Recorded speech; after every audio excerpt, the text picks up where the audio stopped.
নমস্কার। নমস্কার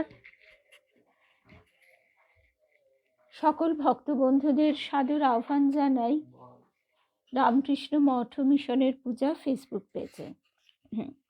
রামকৃষ্ণ মঠ মিশনের পূজা ফেসবুক পেজে আজকে আমরা শ্রী শ্রী রামকৃষ্ণ লীলা প্রসঙ্গ অনুধ্যান শুনব। সেখানে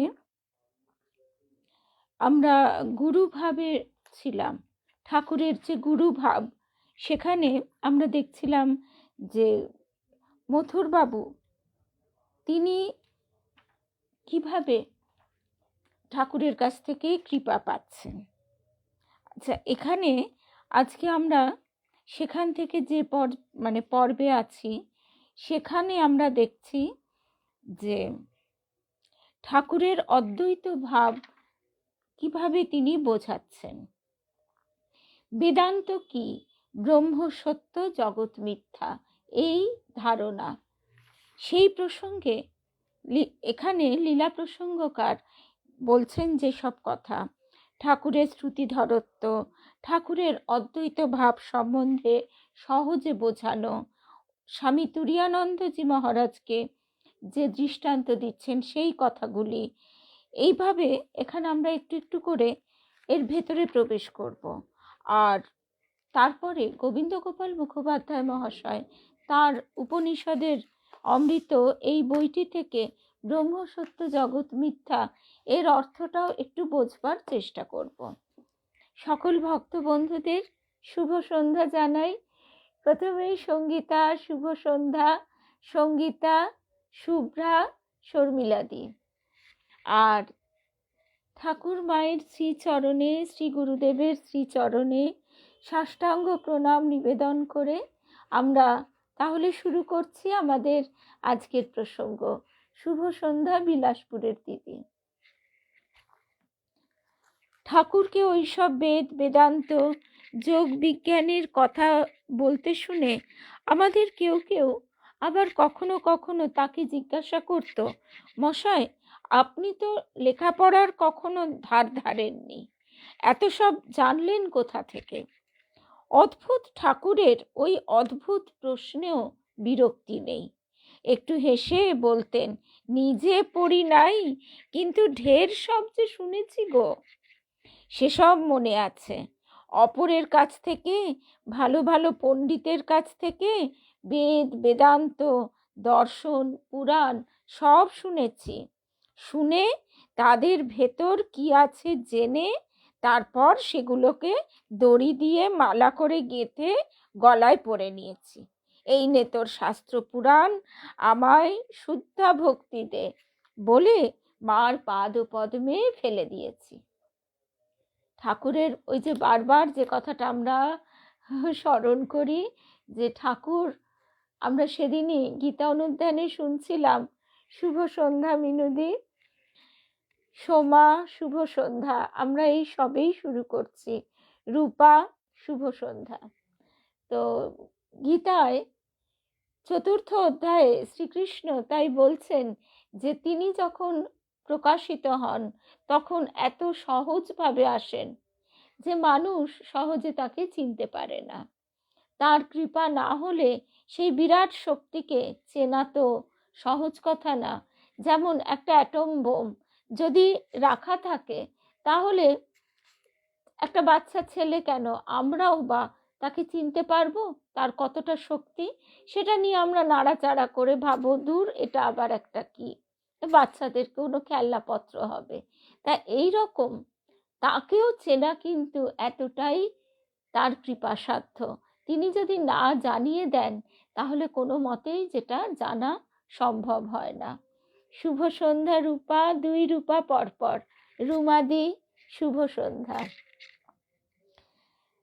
তো ঠাকুর বলছেন, ঠাকুরকে যখন সবাই জিজ্ঞাসা করতো, কেউ কেউ জিজ্ঞাসা করছে, মশাই আপনি তো লেখাপড়ার ধার ধারেননি, আপনি তো মশাই কখনো লেখাপড়ার ধার ধারেননি, এত সব জানলেন কোথা থেকে? অদ্ভুত ঠাকুরের ওই অদ্ভুত প্রশ্নেও বিরক্তি নাই। একটু হেসে বলতেন, নিজে পড়ি নাই, কিন্তু ঢের সব শুনেছি গো, সেসব মনে আছে। অপরের কাছ থেকে, ভালো ভালো পণ্ডিতের কাছ থেকে বেদ, বেদান্ত, দর্শন, পুরাণ সব শুনেছি। শুনে তাদের ভেতর কি আছে জেনে তারপর সেগুলোকে মানে গ্রন্থগুলোকে দড়ি দিয়ে মালা করে গেঁথে গলায় পরে নিয়েছি। এই নে তোর শাস্ত্র পুরাণ, আমায় শুদ্ধা ভক্তি দে বলে মার পদতলে ফেলে দিয়েছি, মার পাদপদ্মে ফেলে দিয়েছি। কি সুন্দর কথা। শুভ সন্ধ্যা রিনাদি। আর আমরা ঘর ভর্তি বই সাজিয়ে রেখে নিজেদের পণ্ডিত প্রমাণ করতে যাই। বেদান্তের অদ্বৈত ভাব বা ভাবাতীত ভাব সম্বন্ধে বলতেন, ওটা সব শেষের কথা। বেদান্তের অদ্বৈত ভাব বা ভাবাতীত ভাব সম্বন্ধে বলতেন, ওটা সব শেষের কথা। কিরকম জানিস? যেমন অনেক দিনের পুরনো চাকর মনিব তার গুণে খুশি হয়ে তাকে সকল কথায় বিশ্বাস করে, সব বিষয়ে পরামর্শ করে। একদিন খুব খুশি হয়ে তার হাত ধরে নিজের গদিতেই বসাতে গেল। চাকর কি করবে? চাকর সংকোচ করে কি করো বললেও মনিব জোর করে টেনে বসিয়ে বললে, বস না, তুইও যে আমিও সেই রকম। ঠাকুর অদ্বৈত ভাবের কি অপূর্ব একটা সংজ্ঞা দিচ্ছেন, এমন ভাবে বুঝিয়ে দিচ্ছেন যে এটা তো আমাদের মতন অনধিকারীও বুঝতে পারছি। আমাদের জনৈক বন্ধু স্বামী তুরীয়ানন্দ ফুটনোটে লেখা আছে, একসময় বেদান্ত চর্চায় বিশেষ মনোনিবেশ করেন। ঠাকুর তখন বর্তমান এবং তার আকুমার ব্রহ্মচর্য, ভক্তি, নিষ্ঠা প্রভৃতির জন্য তাকে বিশেষ ভালোবাসতেন। বেদান্ত চর্চা ও ধ্যান ভজনাদিতে নিবিষ্ট হয়ে বন্ধুটি ঠাকুরের নিকট পূর্বে যেমন ঘন ঘন যাতায়াত করতেন, সেরূপ কিছুদিন করেননি বা করতে পারেননি। ঠাকুরের তীক্ষ্ণ দৃষ্টিতে সে বিষয় অলক্ষিত থাকেনি। তিনি ঠিক খেয়াল করেছেন যে স্বামী তুরীয়ানন্দ হরি মহারাজ তার বেশ কিছুদিন দেখা নেই। শুভ সন্ধ্যা রিনাদি, শুভ্রাদি, কেয়া, শুভ সন্ধ্যা। ঠাকুরের দৃষ্টিতে তো পড়েছে সেটা। শুভ সন্ধ্যা রুদ্রাণী বন্ধুটির সঙ্গে যাতায়াত করত এমন এক ব্যক্তিকে দক্ষিণেশ্বরে একাকী দেখে ঠাকুর জিজ্ঞাসা করছেন, কিরে তুই যে একলা, সে আসেনি? জিজ্ঞাসিত ব্যক্তি বললে, সে মশাই আজকাল খুব বেদান্ত চর্চায় মন দিয়েছে, রাত দিন পাঠ বিচার তর্ক নিয়ে আছে, তাই বোধহয় সময় নষ্ট হবে বলে আসেনি। ঠাকুর শুনে আর কিচ্ছু বললেন না। এরপরে আমাদের কিরকম মনের মধ্যে হয় যে ঠাকুর গো, তোমার কি এত কৃপা, এটা মনে হয় কি না?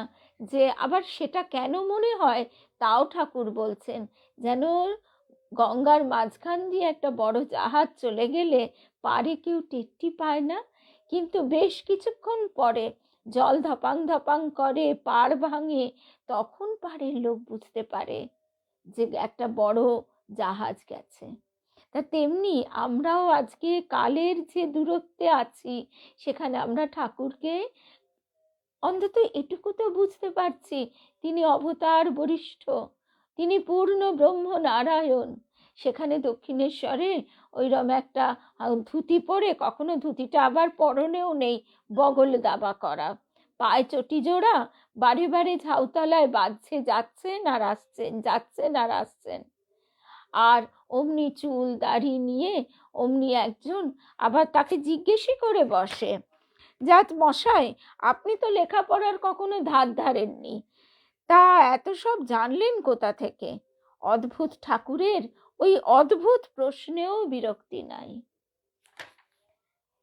ওই যে লাস্টে যে কথাটা কি সুন্দর, যারা দেরি করে এসেছো তাদের জন্য এইটা কি অপূর্ব কথাই, একটা কথাই ঠাকুরের বোধহয় সারাদিন যদি আমরা জপ করি, ধ্যান করি, তবে যদি আমাদের ভিতর থেকে অহংকারটা একটু দূরে যায়, আমাদের পাণ্ডিত্যের অহংকার, বুদ্ধির অহংকার, ঘর ভর্তি বই সাজিয়ে রাখার অহংকার, আবার অনেকে বই পড়ার থেকেও সাজিয়ে রাখতে বেশি ভালোবাসে। এই যে ঠাকুর কি বলছেন, নিজে পড়ি নাই কিন্তু ঢের সব যে শুনেছি গো, সেসব মনে আছে। অপরের কাছ থেকে, ভালো ভালো পণ্ডিতের কাছ থেকে বেদ বেদান্ত দর্শন পুরাণ সব শুনেছি। শুনে তাদের ভেতর কি আছে জেনে তারপর সেগুলোকে দড়ি দিয়ে মালা করে গেঁথে গলায় পরে নিয়েছি। এই নে তোর শাস্ত্র পুরাণ, আমায় শুদ্ধা ভক্তি দে বলে মার পাদ ও পদ্মে ফেলে দিয়েছি। জয় রামকৃষ্ণ। শুভ সন্ধ্যা চিনুদি। তা এই হচ্ছেন আমাদের ঠাকুর। তার কিছুদিন পরেই আমরা যার কথা বলছি, মানে স্বামী তুরীয়ানন্দ হরি মহারাজ, তিনি দক্ষিণেশ্বরে ঠাকুরকে দর্শন করতে এলেন। তাকে দেখেই ঠাকুর বললেন, কি গো, তুমি নাকি আজকাল খুব বেদান্ত বিচার করছো? তা বেশ বেশ, তা বিচার তো খালি এই গা, ব্রহ্ম সত্য জগৎ মিথ্যা, না আর কিছু? বন্ধুটি বললে, আজ্ঞা হ্যাঁ, আর কি? বন্ধু বলেন, বাস্তবিকই ঠাকুর সেদিন এই কয়টি কথায় বেদান্ত সম্বন্ধে তার চক্ষু যেন সম্পূর্ণ খুলে দিয়েছিলেন। কথাগুলি শুনে তিনি বিস্মিত হয়ে ভেবেছিলেন, বাস্তবিকই তো। ওই কয়টি কথা হৃদয়ে ধারণ হলে বেদান্তের সকল কথাই বোঝা যায়। ঠাকুর যেমন বলছেন, গীতা সবটা পড়ে কি মূল কথা, ত্যাগী ত্যাগী গীতা 10 বার বললে যা হয়, গীতা গীতা গীত্যাগী ত্যাগী ত্যাগী। এবং তার জফলাটা কোথায় গেল সেটাও আবার বৈয়াকরণ ব্যাকরণবিদ তিনিও ব্যাখ্যা করে বলে দিয়েছেন। অবশ্যই নমস্কার অজয়বাবু, সাদর আহ্বান জানাই শ্রী রামকৃষ্ণ পাঠচক্রে, রামকৃষ্ণ মঠ ও মিশনের পূজা ফেসবুক পেজে। তো তিনিও ব্যাখ্যা করে বলে দিচ্ছেন যে শব্দার্থে কোনো ভুল নেই, ব্যাকরণগত কোনো ভুল নেই, দুটিরই অর্থ এক। তো ঠাকুর আবার যেমন বলছেন, পাঁজিতে লিখেছে বিষারা জল, কিন্তু টিপলে এক ফোঁটাও পড়বে না। তেমনি আমার গীতা মুখস্থ, আমি কথায় কথায় গীতা আওড়াই, উপনিষদের মন্ত্র বলি, শ্লোক বলি, কিন্তু আমার মন রয়েছে বিষয় বাসনায় একেবারে কর্দমাক্ত। তাহলে লাভটা কি হবে? মনের যদি একটা সন্দেশ খাবারও বাসনা থাকে, মা বলছেন তাহলেও ফিরে আসতে হবে। তো সুতরাং এই নির্বাসনা হওয়া খুব কঠিন, সেটা আমরা সবাই জানি। তাই যদি আমরা যথার্থ আন্তরিকভাবে তার কাছে প্রার্থনা করি, আমার মন থেকে তুমি সব বাসনা ঘুচিয়ে দাও, তাহলে কি তিনি শুনবেন না? তিনি তো অবশ্যই শুনবেন। কিন্তু আমরা তা না চেয়ে আমরা চাই আমার সংসারটাই যেন ভালো থাকে, আমার শরীর স্বাস্থ্য, আমার সন্তান আদি এসব যেন ঠিকঠাক থাকে। আমরা বলি, মা তুমি দেখো, বলেও আবার বলি যে মা তুমি এটাও দেখো যেন যে স্কুলে ভর্তি করব ভেবেছি সেই স্কুলটাই পেয়ে যায়। এই জায়গাটা আমাদের দেবী মা বারবার ধরিয়ে দিতেন, যদি তুমি দিয়েই দিয়েছো তার চরণে সব দায়িত্ব, আবার তুমি বলে দিচ্ছ কেন? কি করবে? তিনি কি তোমার কাজ করবার জন্য বসে আছেন? মানে এত প্রখরভাবে দেবীমা কথাটি বলতেন। তো তারপরে ঠাকুর কি বলছেন? বলছেন শ্রবণ মনন নিদিধ্যাসন, অর্থাৎ শোনা, তারপর সেটা মনের মধ্যে বারবার করে চিন্তা করা, বোঝা, আর নিদিধ্যাসন মানে চিন্তা এবং অনুশীলন। যেটা আমি শুনলাম, যেটা আমি চিন্তা করলাম, সেটাকে এবার রূপায়িত করা। ব্রহ্ম সত্য জগৎ মিথ্যা আগে শুনলে, তারপর মনন, বিচার করে মনে মনে পাকা করলে। ঠাকুর বলছেন, তারপর নিদিধ্যাসন, মিথ্যা বস্তু জগৎকে ত্যাগ করে সৎ বস্তু ব্রহ্মের ধ্যানে মন লাগালে। এই কিন্তু তা না হয়ে শুনলুম বুঝলুম, কিন্তু যেটা মিথ্যা সেটাকে ছাড়তে চেষ্টা করলুম না, তাহলে কি হবে? সেটা হচ্ছে সংসারীদের জ্ঞানের মতো, ওরকম জ্ঞানে বস্তু লাভ হয় না। ধারণা চাই, ত্যাগ চাই, তবে হবে। তা না হলে মুখে বলছো বটে কাঁটা নেই খোঁচা নেই, কিন্তু যেই হাত দিয়েছ অমনি প্যাট করে কাঁটা ফুটে করে উঠতে হবে। মুখে বলছো জগৎ নেই, অসৎ, একমাত্র ব্রহ্মই আছেন, কিন্তু যেই জগতের রূপ রসাদি বিষয় সম্মুখে আসা, অমনি সেগুলি সত্য জ্ঞান হয়ে বন্ধনে পড়া। আমরা ভাবি অনেক সময় আমাদের বেশ নির্বাসনা হয়েছে, একদম আমাদের গুরুদেব দেবীমা সব সময় বলেছেন, এবং এই কথাটা আমি তো আগেও বলেছি, পাঠেই আরও একবার স্মরণ করি, যে আমরা যদি এই যে এই কথাটা সঙ্গীতা লিখছে না, তুমি যেটা চাও সে তাই হোক। কেননা আমরা অনেক সময় অনেক বড় বড় জিনিসও চেয়ে বসি, কিন্তু সেই বড় জিনিসটার ধারণ করার আমি উপযুক্ত কিনা সেটা তো বুঝতে হবে। আমি এদিকে মুখ্য, এদিকে আমি একটা ডিলিট চেয়ে বসলুম, তাহলে যেরকম হাস্যকর ব্যাপার হয়। এবার ঠিক সেই রকম দেবী মায়ের কাছে একটা প্রার্থনা ছিল অনেক দিন আগে। সেই প্রার্থনাটি শুনে গুরুদেব, এই দেবী মা চমকে আমার দিকে গভীর দৃষ্টিতে চেয়ে বলেছিলেন, তুমি যেটা চাইছো সেটা পারবে তো? তুমি যেটা চাইছো সেটা পারবে তো? তার বরং তার কাছে বলো, ঠাকুর তুমি তুমি যা চাও তাই যেন আমার হয়, তুমি আমাকে তোমার চরণের উপযুক্ত করে গড়ে নাও। সর্বানিধি একবার দেবী মাকে ঠিক এরকম ভাবে বলেছিল, মা তুমি আমাকে আশীর্বাদ করো আমি যাতে ঠাকুরের উপযুক্ত হতে পারি। তখন দেবী মা বলছেন, এই সর্বানিধি বলছে আমাকে, তখন দেবী মা বলছেন যে সর্বাণী, ঠাকুরের চরণের উপযুক্ত হতে গেলে তোমাকে যেমনটি হতে হবে, যা যা ছাড়তে হবে, তা কি তুমি পারবে?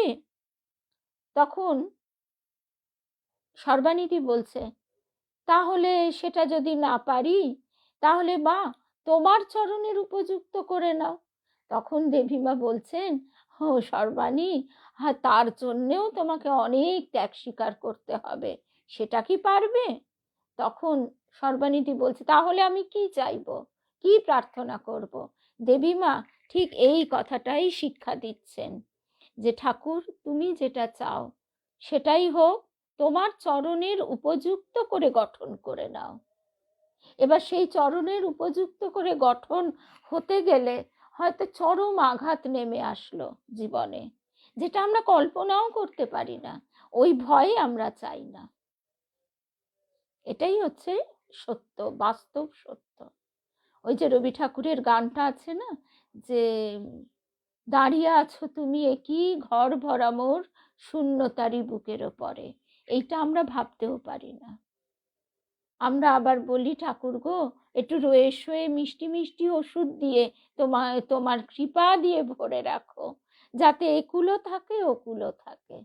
এই রকম হচ্ছে আমাদের মনের চিন্তা ভাবনা।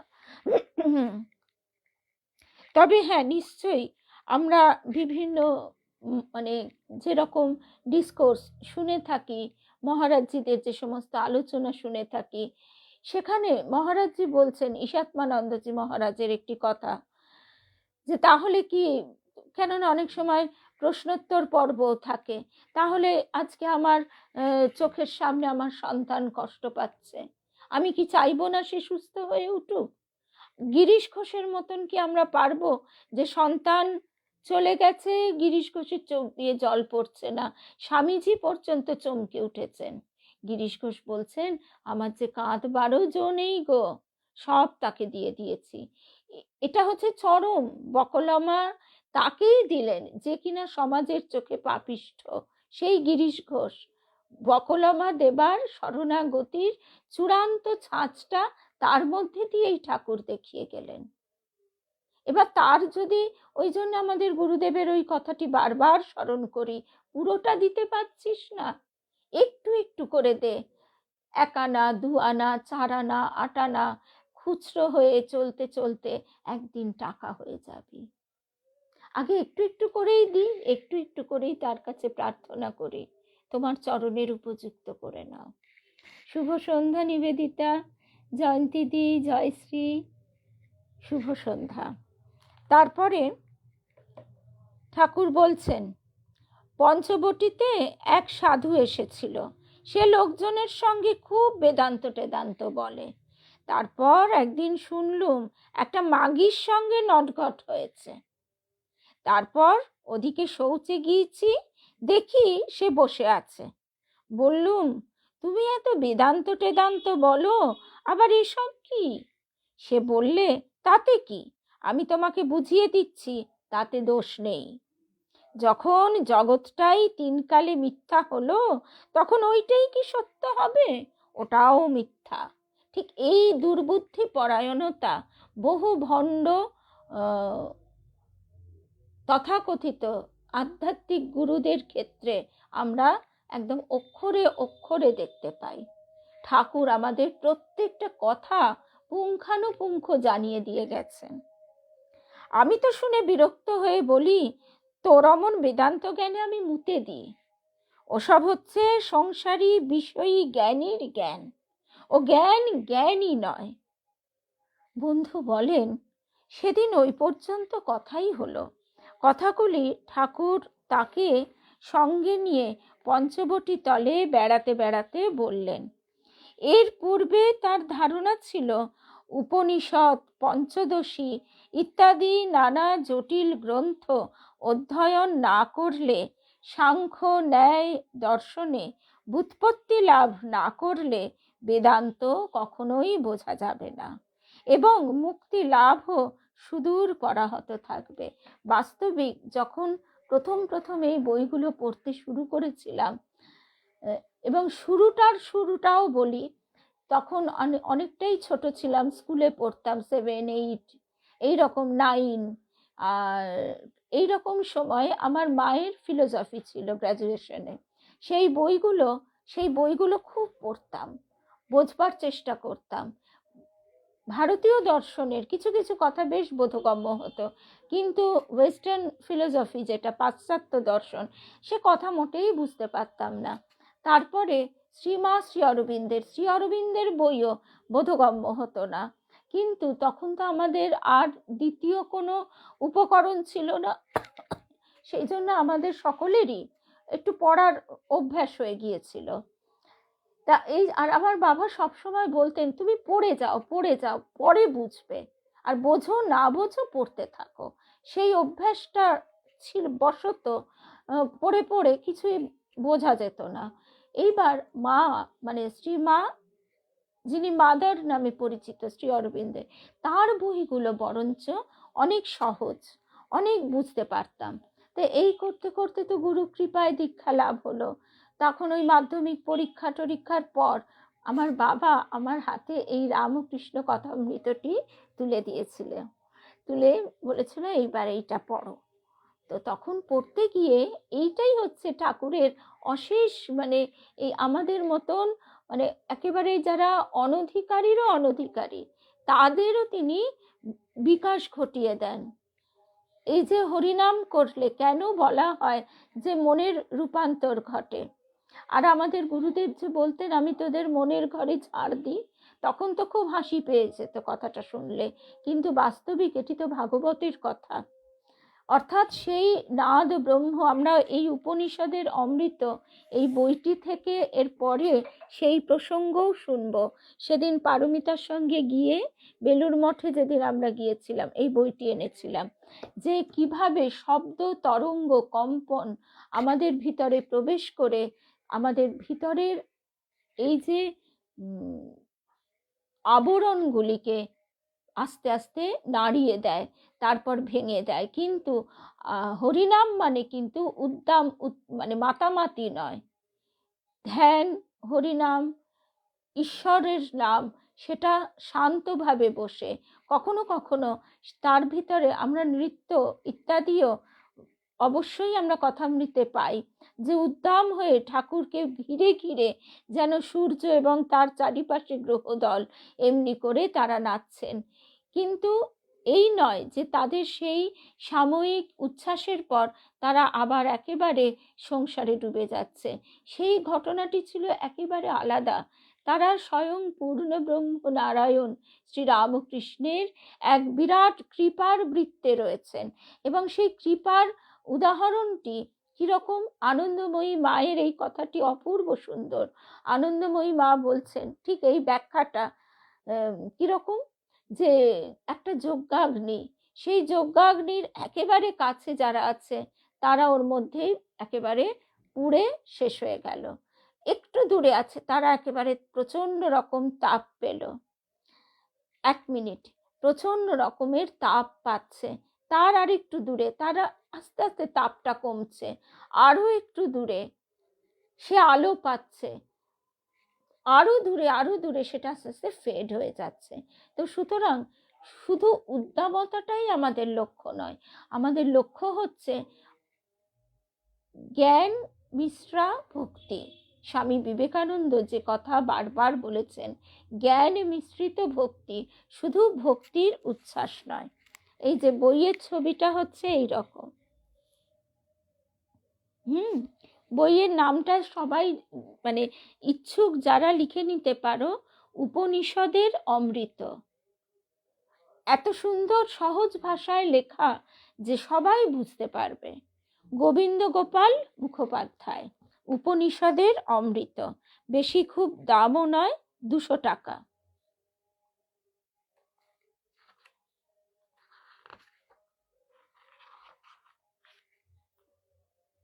প্রকাশিকা হচ্ছেন প্রব্রাজিকা অমল প্রাণা, শ্রী সারদা মঠ, দক্ষিণেশ্বর থেকে প্রকাশিত। গোবিন্দ গোপাল মুখোপাধ্যায়, উপনিষদের অমৃত। কেমন? আচ্ছা, এইবার আবার আমরা চলে আসি আমাদের ঠাকুরের কাছে। তো হরি মহারাজ বলছেন, ঠাকুরের সেদিনকার কথাতেই বোঝালেন বেদান্তের যত কিছু বিচার সব ওই ধারণাটি হৃদয়ে দৃঢ় করবার জন্য। ঝুড়ি ঝুড়ি দর্শন ও বিচার গ্রন্থ পড়ে যদি কারো মনে ব্রহ্ম সত্য জগৎ মিথ্যা কথাটি নিশ্চয় ধারণা না হয়, তবে ওই সকল পড়া না পড়া উভয়ই সমান। আর ভাগবতের পণ্ডিত গল্পটি যে ঠাকুর বলেছেন, যে ভাগবত পণ্ডিত রোজই আসেন আর রাজাকে বুঝিয়ে বলেন, রাজা বুঝেছো? আর রাজা বলেন, আগে তুমি বোঝো।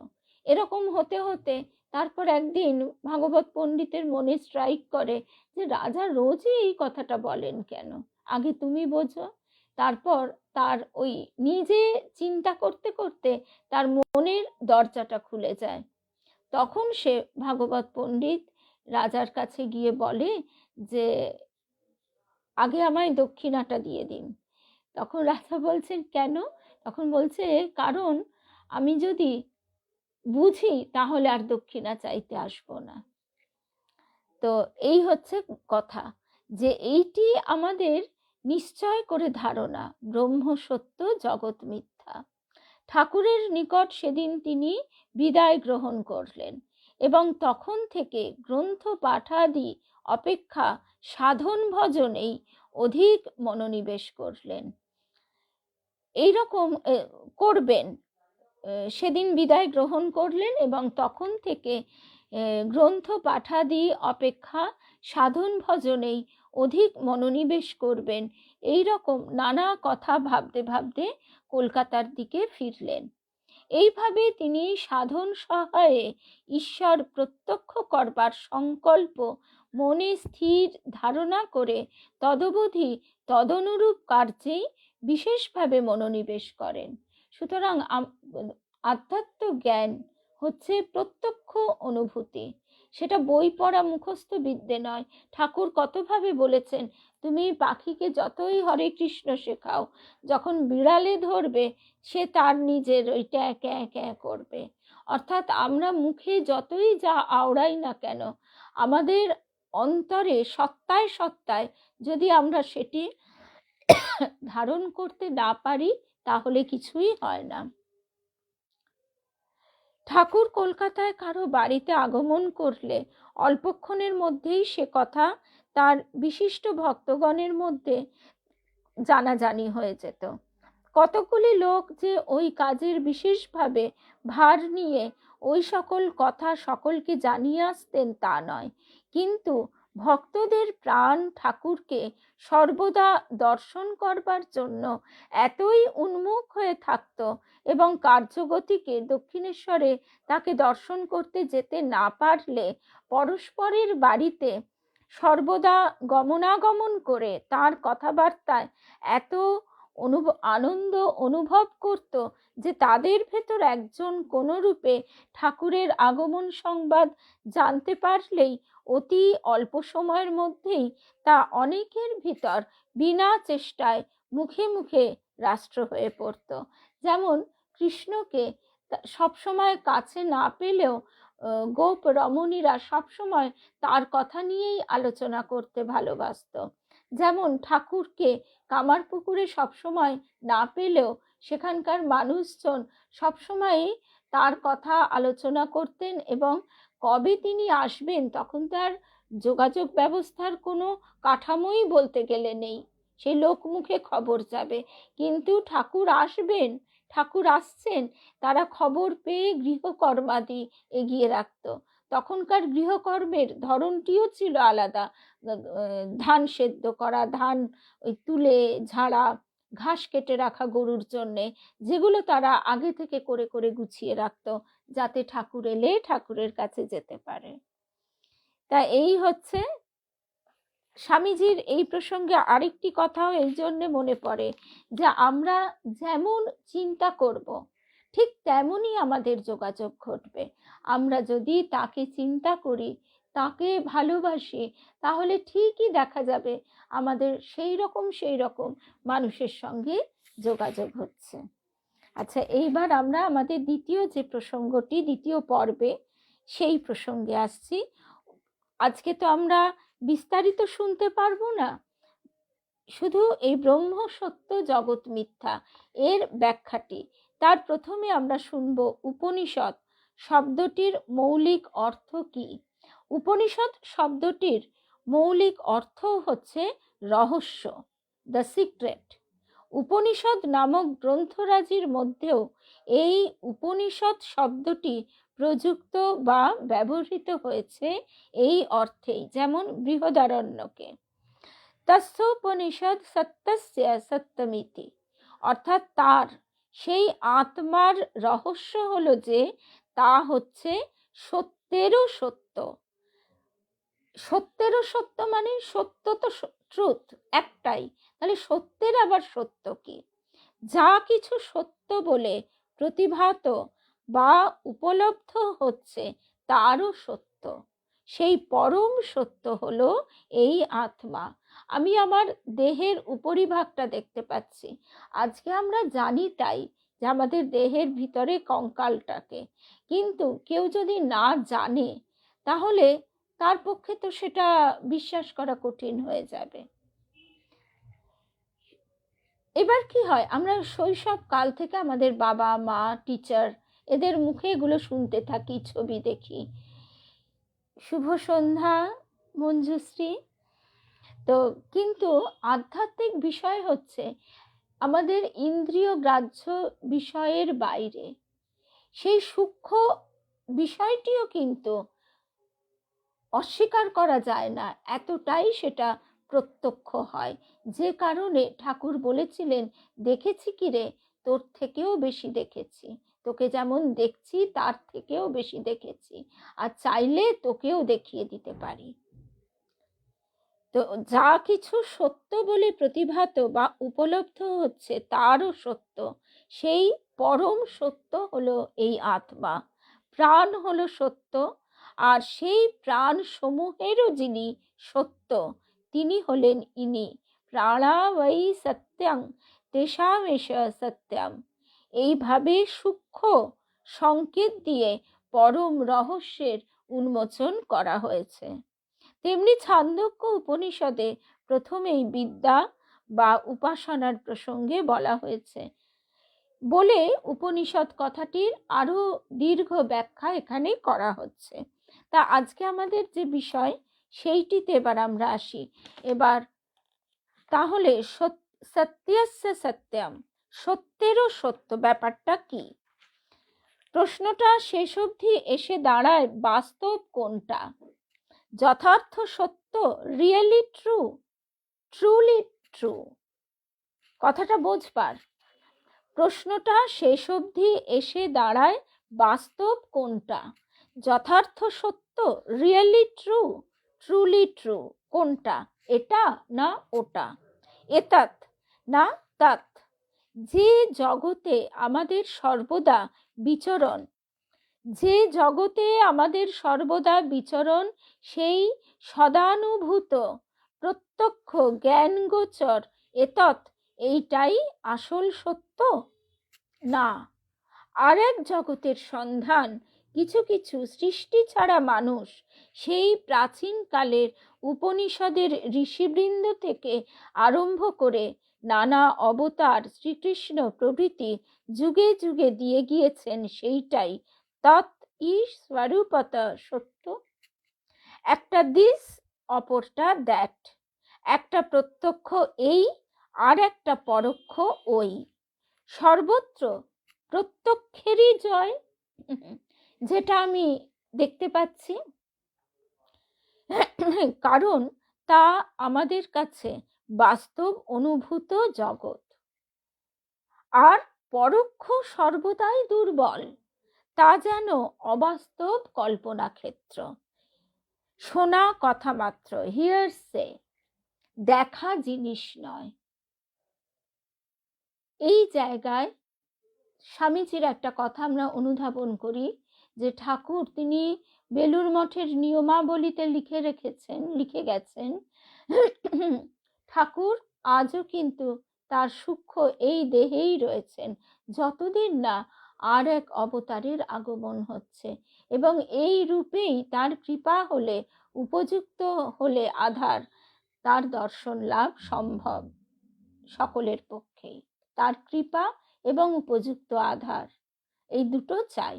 আমাদের গুরুদেব ছিলেন, দেবীমা ছিলেন দেখা লোক। এবার সেটা আমাদের কাছেও ঠিক এই রকমই ধোঁয়া ধোঁয়া ঠেকত, যে পুরোটাই কি সত্যি না কিছুটা কল্পনা। যেমন গৌরীমা, তিনি তার তপস্যা পুষ্ট দৃষ্টিতে যখন সেই রাধা দামোদর শিলার উপর তুলসী নিবেদন করছেন, তখন তিনি জীবন্ত চরণ দেখছেন। একবার নয়, তিনবার তিনি তার তপস্যা পুষ্ট দৃষ্টির দ্বারা, মনের দ্বারা বুঝলেন যে এটা চোখের ভুল, মনের ভুল নয়। এখন সাধারণভাবে আমরা আমাদের এই ক্ষুদ্র দৃষ্টি দিয়ে এটা মনের ভুল বলে উড়িয়ে দিই। এইখানে আবারও ঠাকুরের অপূর্ব উপমা, যে কুয়োর ব্যাঙটা সে ঠ্যাং দুটো এদিক থেকে ওদিকে নিয়ে গিয়ে সাগরের ব্যাঙকে বলে, তোর সাগরটা এত বড়। সাগরের ব্যাঙ চুপ করে থাকে, সে কি বলবে, সে কি করে বোঝাবে। ঠিক এইখানেও হচ্ছে একই ব্যাপার। পরোক্ষ সর্বদাই দুর্বল, তা যেন অবাস্তব কল্পনা মাত্র, শোনা কথা মাত্র, হিয়ারসে, দেখা জিনিস নয়।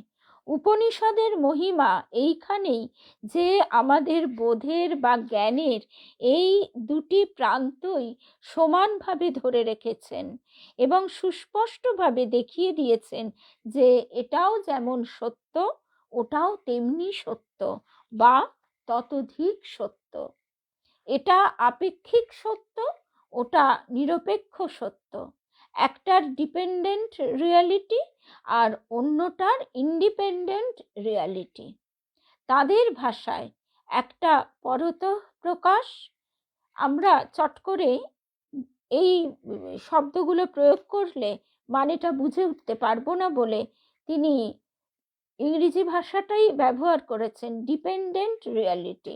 একটা পরত প্রকাশ, তাৎকালিক প্রকাশ, আর অন্যটা ইন্ডিপেন্ডেন্ট রিয়ালিটি, স্বয়ং প্রকাশ, স্বতঃ প্রকাশ। একটা তাই মাত্র সত্য, আর অন্যটা সত্যস্য সত্যম, সত্যেরও সত্য।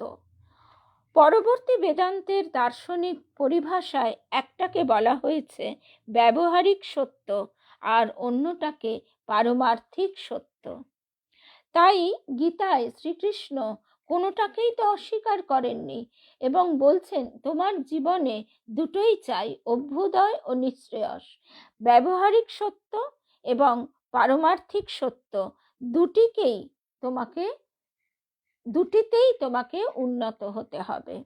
ব্যবহারিক কাজ চলা সত্যতা, কারবারি সত্যতা অবশ্যই আছে আমাদের এই প্রত্যক্ষ ইন্দ্রিয় অনুভূত জগতের। ঠাকুর বলছেন না যে পাটোয়ারি বুদ্ধি থাকলে চলবে না, ওই যে কারবারি সত্যতা, কিন্তু তার পারমার্থিক সত্যতা, বাস্তব সত্যতা নেই। আমাদের এই প্রত্যক্ষ ইন্দ্রিয় অনুভূত জগতের এই যে কাজ চলা সত্যতা, কারবারি সত্যতা রয়েছে, এই জন্যেই একটা মৃত্যুর পর যার সেই বোধের বিকাশের এতটুকুও অঙ্কুর উদ্গম হয়নি, সে একেবারে হাহাকার করছে, সে বিক্ষিপ্ত চিত্তে অন্ধের মতো মাথা ঠুকছে চারিদিকে।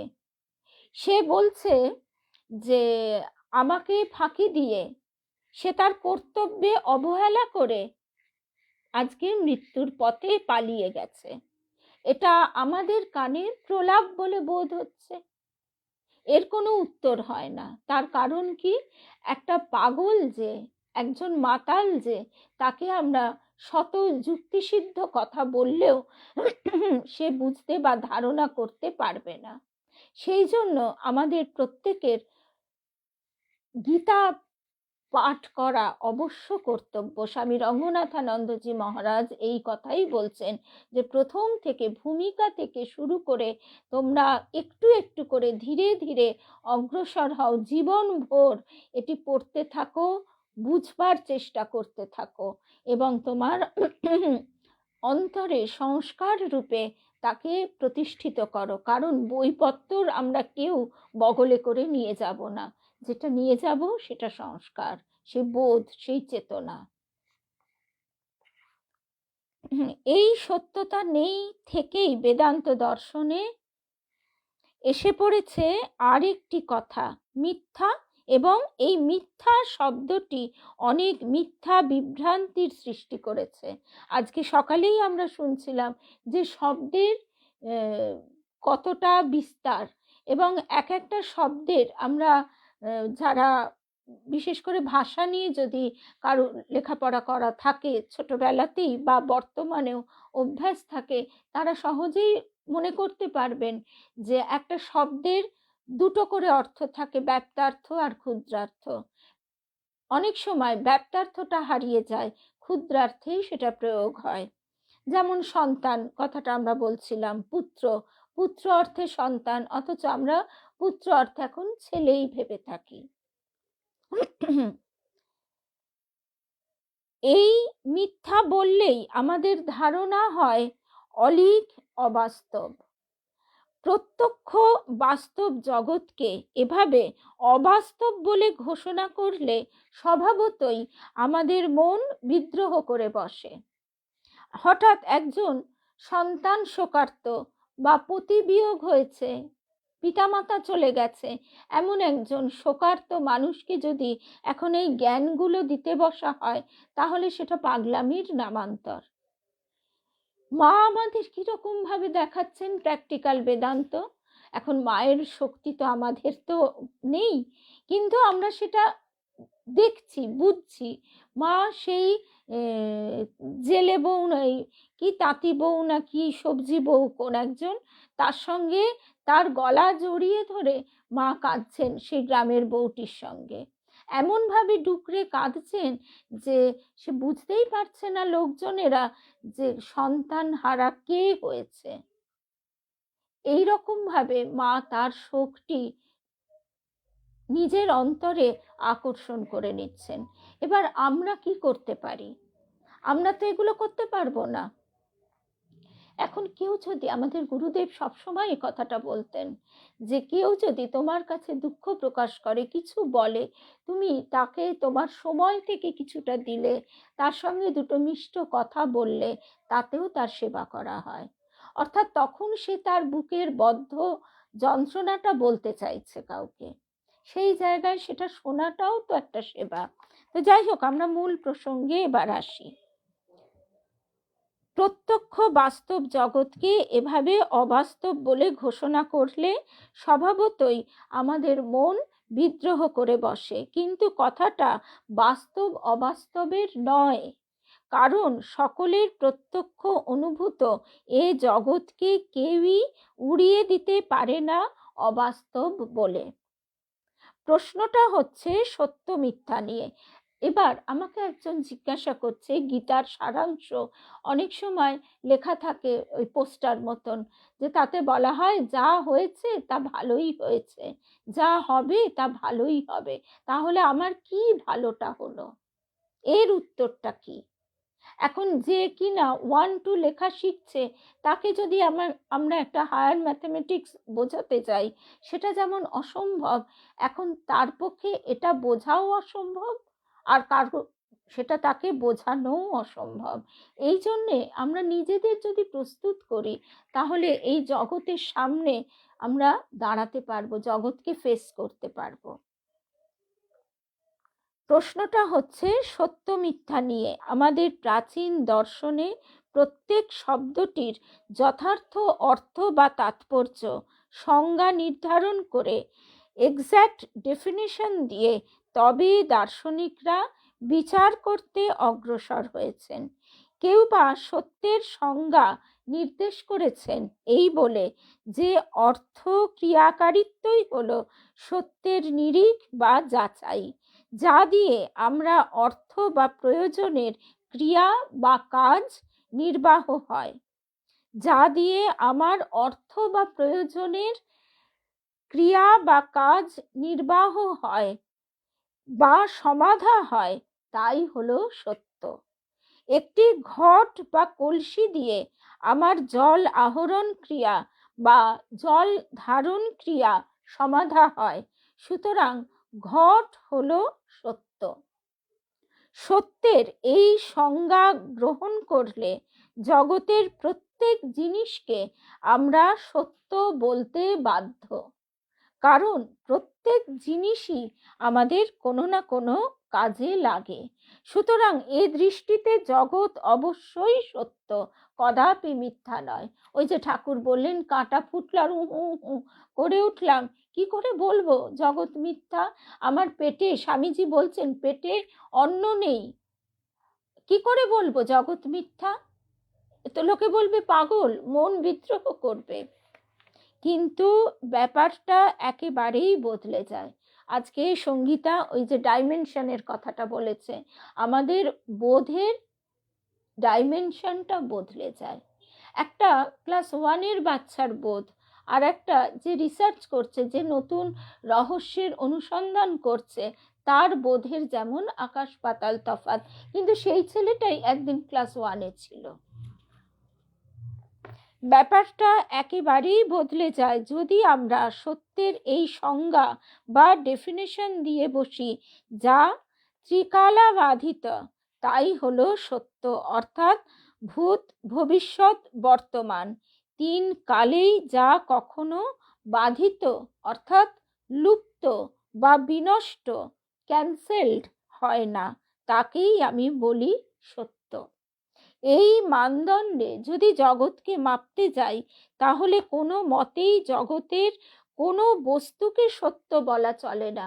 যে বাচ্চাটাকে আমি জন্ম দিয়েছি, যাকে আমি প্রথম দিন থেকে দেখছি, মজার বিষয়, তারই বিভিন্ন বয়সের বিভিন্ন দৈহিক রূপগুলো আমরা ভুলে যাই, যাই কিনা?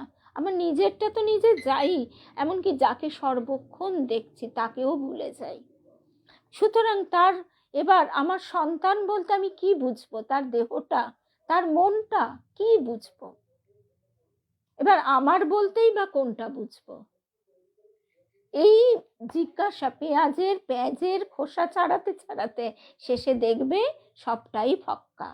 ঠাকুর কত মানে একটা বাচ্চা ছেলেও বুঝবে এমনি করে বুঝিয়ে দিচ্ছেন, শুধু সেটা হৃদয়ে অন্তরে ধারণ করা। জগৎ শব্দটির মধ্যেই, তার মৌলিক অর্থের মধ্যেই ইঙ্গিত দেওয়া আছে যা চলে। সুতরাং এই মানদণ্ডে জগৎকে মাপতে গেলে কোনো মতেই জগতের কোনো বস্তুকে সত্য বলা চলে না, কারণ জগৎ শব্দটির মধ্যেই, তার মৌলিক অর্থের মধ্যেই ইঙ্গিত দেওয়া আছে যে যা চলে, গচ্ছতি, সরে সরে যায়, তাই হলো জগৎ, তাই হলো সংসার। গচ্ছতীতি জগৎ, সংসরতীতি সংসারঃ। জগৎ সবসময় তাই, যা এই আছে এই নেই। সুতরাং তিন কাল ধরে অক্ষয় অব্যয় হয়ে থাকবে এই জগৎ সংসার, এ দাবি কেউই করতে পারেন না। অতএব তাকে সত্য বলা চলে না কোনো মতেই।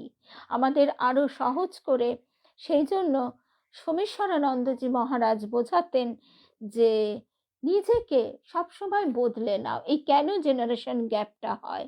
আমার ছোটবেলায় এটা হতো, আমার সময় এটা হতো, আমার সময় এই ধরনের চিন্তাধারা ছিল, ওটাই ঠিক, আর এখন যা হচ্ছে সব ভুল, সব খারাপ, এই ধরনের একটা চিন্তাধারা বহু মানুষের মধ্যে কাজ করে। তারা পরিবর্তনটা মেনে নিতে, মানিয়ে নিতে পারে না, এই জন্যেই তাদের কষ্ট পেতে হয়। এই যে সুতরাং তিন কাল ধরে অব্যয় অক্ষয় হয়ে থাকবে এই জগৎ সংসার, এ দাবি কেউই করতে পারেন না। অতএব তাকে সত্য বলা চলে না কোনো মতেই। সত্যের বিপরীত যা, তাই হলো মিথ্যা। জগৎকে তাই সত্যের এই মানদণ্ডে যাচাই করতে গেলে মিথ্যা বলতেই হয়, এবং বেদান্ত সেই কারণেই মিথ্যা বলেছেন, উড়িয়ে দেবার বা অস্বীকার করবার কথা বলেননি। জয় রামকৃষ্ণ। এবং এই জিনিসটাকে আমরা যখন আত্মস্থ করতে পারবো, তখন আস্তে আস্তে আমাদের মনের ওই ডাইমেনশনটা বদলে যেতে থাকবে। জয় রামকৃষ্ণ, জয় রামকৃষ্ণ, জয় রাম।